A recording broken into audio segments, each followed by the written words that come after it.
Welcome everyone. My name is Sean, and today we're going to talk about this situation that happened at Officer Johnathan Diller's funeral, where apparently, Governor Kathy Hochul was booted from said funeral after a confrontation. Now, the reason why I'm saying allegedly in terms of her being booted from the funeral service, or in this case it's actually the wake, is because she did appear to attend. She did leave rather abruptly, and we have video of a confrontation that happened outside of this, but we don't know if she was actually scheduled only to be there for a minimum amount of time. And a lot of times people on twitter.com end up making a lot more out of something than there actually is. However, I will point out throughout the course of this video why it is not only 100% justified to kick Governor Kathy Hochul out of this service, but if it was my family member that passed away, I would have done the very same thing, because Governor Hochul defended the very policies that definitely led to one of these suspects being out on bail at the time of this crime, and likely Johnathan Diller would be alive, but for the fact that they refused to change this law in any meaningful way. Now, we're going to get into it, but before we do, I want to thank everybody who signed up over on actualjusticeword.com/join. Give me the money. Give me the money. Okay. And remind you that on Saturday, April 27th in Austin, Texas, I will be at the Minds Fest. Link to tickets, top of the description. Promo code AJW for 20% off. So if you guys don't remember this story, let me break it down for you really quickly. Johnathan Diller, NYPD officer, 105th precinct, spots a car that is parked in front of a T-Mobile in a bus stop. They appear to be casing the joint, where two suspects that are both convicted felons, lengthy criminal histories, happen to be on the inside. On top of that, both of these felons appear to have guns, although I will say one gun was found in the glove box, but the other gun was found on the person, the shooter, Rivera, who ultimately will be charged with the murder in this particular case. However, we could end up in a felony murder situation since the two appear to be acting within concert of one another. Police say shortly before 6 p.m. yesterday, Diller and his partner, who were working with the NYPD's community response team, approached a car parked in a bus stop illegally on Mott Avenue in Far Rockaway. The passenger, police say, had a gun. Now, after refusing a lawful order to get out of the vehicle, it turns out that Guy Rivera pulls out a gun. He ends up shooting Johnathan Diller, unfortunately below where the body armor is that is supposed to protect him, in the stomach one time, and that shot ultimately ends up proving to be fatal. But as we found out later on, both of these individuals had lengthy criminal histories, and at least the driver should have been locked up. Now, we went over the history of Guy Rivera, but he has multiple assault charges, spent 10 years in prison. But to be 100% fair to him, even though there was definitely evidence that he knew he was going to commit a crime, because when he was admitted to the hospital, they found a shank in his rectum, which he said he wanted to use to protect himself when he ended up in jail. So obviously the casing the T-Mobile store thing, probably legit, but at the time he was neither on probation nor parole and did not have a recent arrest history. He in fact recently concluded his parole. He's also arrested the driver of the illegally parked car. They say he had a gun arrest in April of last year. It is the good guys against the bad guys. And these bad guys are violent. They carry guns. And the symbol of our public safety, which is that police uniform, they have a total disregard for. So to be 100% fair, that is not a system failure for him being on the streets. However, his partner, his co-conspirator, 41-year-old Lindy Jones, this guy had a even lengthier criminal history than Guy Rivera. He had about 20 different arrests, depending on the reporting. The numbers are changing, but bare minimum, we're talking 16 arrests. And these were serious charges, weapons charges, attempted murder. And in that attempted murder, by the way, he shot at a man 3 different times, struck him twice, and then robbed his gold chain as the man was bleeding. Now, thankfully, that man survived, but Lindy Jones was in fact convicted of that attempted murder, and he ultimately ended up serving his time in that particular case, but he continued to offend after the fact. And in fact, one of the most notable offenses that this guy committed was the fact that last April, he was arrested in possession of a firearm, which obviously you're not allowed to have when you're a convicted felon, and obviously a judge should examine quite quite closely, considering he used an illegal gun in order to commit that attempted murder back in the day. So you would think you would be able to remand him to custody. But of course, you can't do that. Now, they were able to charge him a bond, but the thing is, as we've gone over multiple times on this channel, even when the state of New York assesses a bond to an individual, they have to make sure that the bond is actually payable. And I know the amount says $70,000, but what we found out is that this was actually an insured bond. So friends and family were able to put up 10% of said bond in order to get him out, because again, New York State requires the judges to provide multiple options to make sure that bond is payable. But this is where in 49 other states and the District of Columbia, the judge being able to have discretion, being able to remand somebody to custody would normally kick in. However, in the state of New York, we do not have that. And since bail reform, judges can no longer use bail as a proxy for that. So what ends up happening is you end up with a comparably low bond to the violent nature of the perpetrator, and they end up back out on the streets in order to offend again. So Lindy Jones, pure and obvious product of bail reform, somebody who definitely, based on his repeat criminal history, his violent history when it comes to firearms and possession of said illegal firearm, should have been remanded to custody. Police say he had a ghost gun and was remanded without bail. Now, this 41-year-old was arraigned around 2:30 this afternoon in Kew Gardens, where the DA's office went through his very lengthy criminal history in their request that he be remanded without bail. Earlier today, he was walked out of the 101 precinct in Far Rockaway, and Jones was already out on a $75,000 bond for weapons charges when he was arrested on Monday. Police say he was in the driver's seat of this Kia SUV when his passenger, Guy Rivera, shot and killed 31-year-old NYPD officer Johnathan Diller. Now fast forward to the wake, the ceremonies, and all that. So what ended up happening was, because it was revealed that at least one of these suspects was the product of bail reform, a law that is defended by the woke Democratic politicians, that is defended by woke district attorneys who consistently undercharge people. Remember, we just did a story where a man broke a woman's jaw with a vicious sucker punch, 57-year-old woman, permanent damage to her lip, jaw wired shut for 6 weeks, and they said misdemeanor assault and released him automatically with no bail. Cops arrested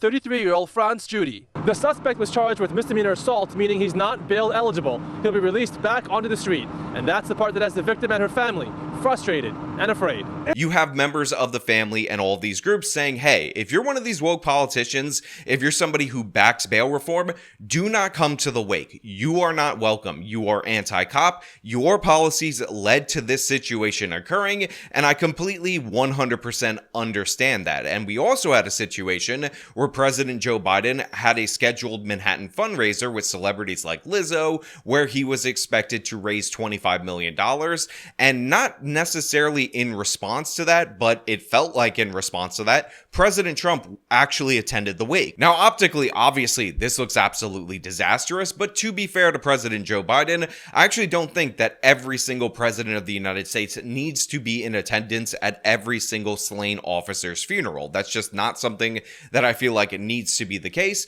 And you also have the connections between President Trump and this particular situation, i.e., they're both New York situations. President Trump lived in New York City for the majority of his life. And when you hear that these people were all taken to Jamaica Hospital after what ended up happening to them, including Diller, you have to understand that Trump was actually born in that very same hospital. So yeah, there are definite connections that would make sense for Trump to be there, but also you have a situation where the governor wanted to attend. Now, again, as of right now, a lot of people are saying that the governor was not welcome there, that the governor was booted out of that situation and whatnot. We have some video of the confrontation. You can't really hear what's going on. I think some outlets have described what they think is going on or whatever, but the fact of the matter is, Governor Hochul being barred from this, if that was the case, I'm not trying to throw it on the family if it wasn't, makes perfect sense. Remember, we did a story a week prior to this of Governor Kathy Hochul on The View being confronted by Joy Behar, of all people, Joy Behar, on the ridiculous bail reforms that she still advocates for. And I will play the clips for you so you can understand where Hochul is coming from. But there was just a crime on Long Island where body parts were found all over Long Island. They had 4 suspects. They let them go. Right. And now they're out there still. So what is the deal here? Right. It sounds insane to me. The crime that was brought was not what was bail eligible. Yes, murder is. Yes, conspiracy to commit murder is. Yes, assault is bail eligible. All those are. I know that the DA is working really hard with the Suffolk County Police Department to build the case they need to bring the charges that are necessary. The charges he brought, he did not have enough evidence at time to So you hold can't hold them? Not on the charges he brought. Dismembering a corpse and hiding a corpse after dismembering it, not bail eligible, not a serious crime.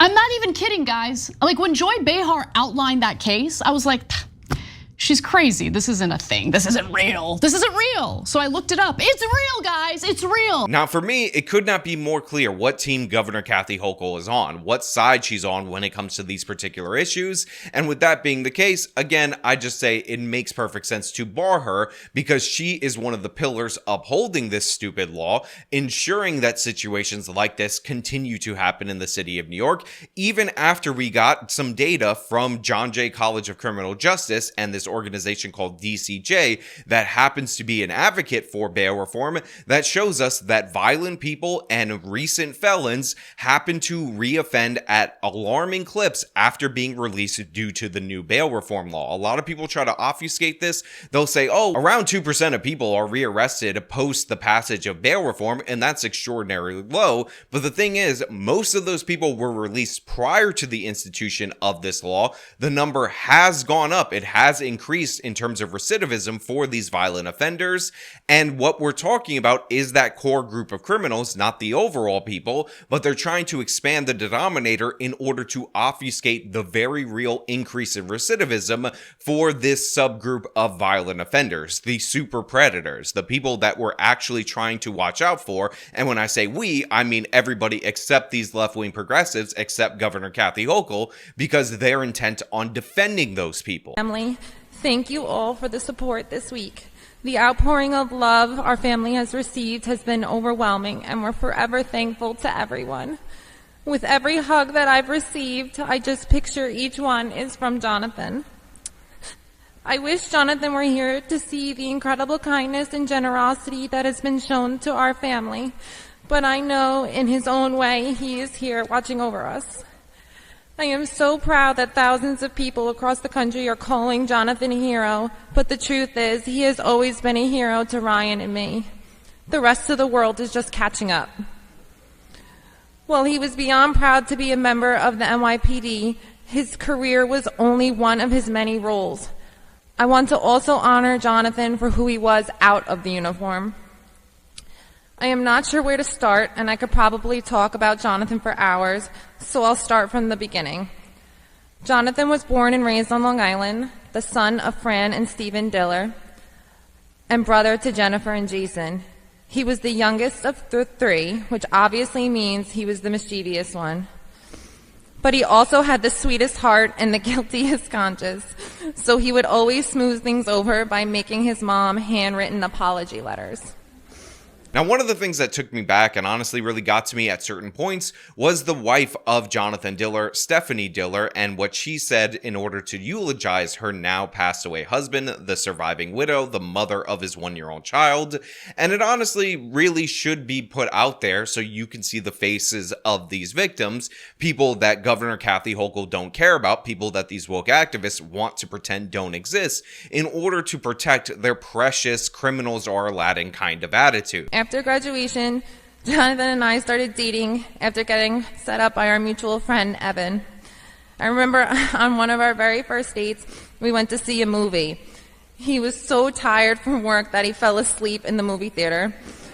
He started snoring so loudly that the people around us asked me to wake him up. But of course, if you ever asked him the story, I'm the one who fell asleep, started snoring, and embarrassed him.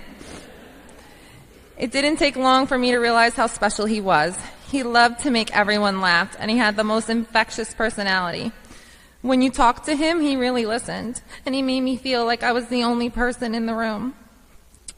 Early on in our relationship, Jonathan's job required him to be away for a month at a time. He was really proud of his work driving shifts, and he made sure to send emails letting me know that he was always thinking of me. We must have exchanged over 100 emails through the years that I will forever cherish. I would excitedly wake up to emails from him with hilarious subject lines such as, "Johnathan Diller is a stud," and sweet messages like, "I'm gonna spoil the heck out of you when I get home, and I'll be home before you know it. You're gonna blink, and I'll be in front of you giving you a big kiss." Now look, I'm going to link this so you guys can watch it, so you guys can understand it, because this is who is actually being affected by these people pretending that all criminals are Aladdin.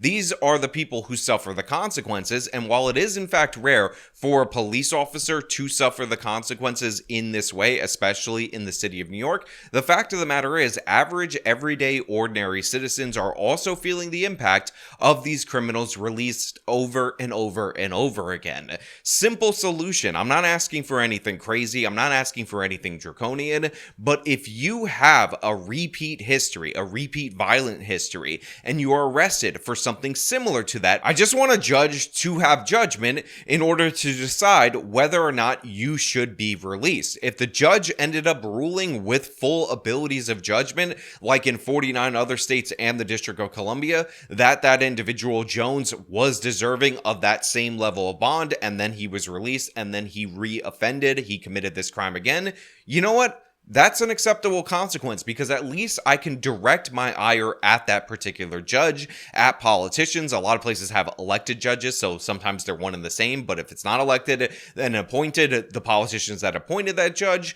and we can work on that situation on an individual level. But the fact of the matter is, the way bail reform is structured, even if you have the best judge, a 10 out of 10 stellar individual, there's nothing they can do. They are completely powerless in terms of this system. They can only assess your ability to flee, and by the way, fleeing is still not something that can get you remanded into custody, as we pointed out with this particular chart. I know people get a little wrapped up in the bail aspect of bail reform, but it's the whole package deal that you really need to be concerned about, and it's the fact that New York judges don't have judgment, so they were using bail as a proxy for that judgment, and they're severely limited in their ability to do so, and the proof in the pudding is in the numbers. And when you actually delve into them, instead of broadening it out to every single individual who was arrested, even though most of them would have been released prior to bail reform, what you find out is the serious offenders, the violent people, the people with recent felony arrests, are reoffending at an alarming rate, and even the organizations that advocate for this policy, that front load their articles by talking about how these non-violent misdemeanor offenders don't offend anymore, actually offend less, have to acknowledge that reality. It is buried in the statistics, but you can see it for yourself. The people we should be most concerned about, the violent repeat offenders who commit disproportionately the most amount of crime, keep getting dumped on the streets over and over again, and that's exactly what led to, in part, this officer being killed. Now, Guy Rivera, clearly unstable. Like I said, he was cleared from the criminal justice system, so it's not a systemic failure that he was on the street, and he might have hurt somebody else at some point in time just based on the kind of guy that he was. But Jones, his partner in crime, the person he was casing out this joint with, that's a repeat offender that could have been off the streets, and the fact of the matter is, if he was, Johnathan Diller is likely alive. Even though he's not the trigger man, he likely would not be staking out this place, this T-Mobile, in order to rob it if he was in jail, if he was in Rikers Island, if he was awaiting trial on those gun charges, which, by the way, the trial actually starts April 1st. I'm recording this video on March 31st, so he would have been locked up at least until tomorrow, and considering the shooting happened last week and a half ago, he would not have been available on the streets. A spokesperson described the meeting with Diller's family behind closed doors as cordial, polite, and pleasant, where both the governor and the officer's loved ones talked about the need for policy changes. But as the governor was leaving the funeral home, she was confronted by a man outside. The governor and the other New York Democratic lawmakers have come under fire following police officer Diller's death because one of the men charged in the shooting was released in April 2023 on gun charges, and that has led to renewed calls for bail reform. I'm angry that this continuing, revolving door of criminal justice is allowing people to be hurt. And those that say that, cashless bail and criminal justice reform hasn't increased crime, I'm not sure where they're looking. because it's not true. Look, the real question that you guys need to ask yourself out there in the audience is, where do you draw the lines and who do you stand with? Do you draw the line at always giving the criminal a break, at always giving them a second, third, 25th chance? Or do you think that we should side on the side of the law-abiding citizens? We should actually have the people who are supposed to have judgment. It's in the name, by the way. The judges should have judgment. Or do we say, you know what? Up in Albany, because Andrew Cuomo years ago thought he had future presidential prospects, we let this law pass so that Andrew Cuomo could say he's leading the nation in criminal justice, dictate how we function throughout the rest of this nation. And by the way, I talk a lot about New York bail reform law because the law could not be more clearly the problem, but across the country, there are district attorneys that are pushing the same ideology. Across the country, there are judges that are appointed to positions like in Houston, Texas, this happens a lot, that are pushing the same ideology. We need to cut it off right here so it doesn't spread. If this can be defeated in deep blue New York, there is no excuse for other places in the country to even slightly move in that direction. And finally, I will say, is this all worth it? Is all of this policy change, all of this cuts to the police budget, the shortening of officers and all of that worth it because you felt really bad about that George Floyd video? Did we save George Floyd enough times by allowing so many more people to die? Let me put up the homicide chart from New York City so you could see how bad things actually are, because a lot of people want to point to the end of it where homicides went down in the recent years, but as you can see, compared to 2019, they are up significantly from that point. Is that the New York City that you want to live in? Is this how we want to roll going forward? I absolutely don't think so. I don't think it's good for New York. I don't think it's good for the nation, because believe me, you're probably near or in and around somewhere that is experiencing similar problems, similar officer shortages, and all that. But hey, those are just my thoughts. Let me know your thoughts down in the comments below. If you like this video, then show them by leaving a like. Subscribe for more content. Follow me on the social media. Support me via the support links in the description of this video. This has been me talking about woke politicians being booted from a cop's funeral. Till next time.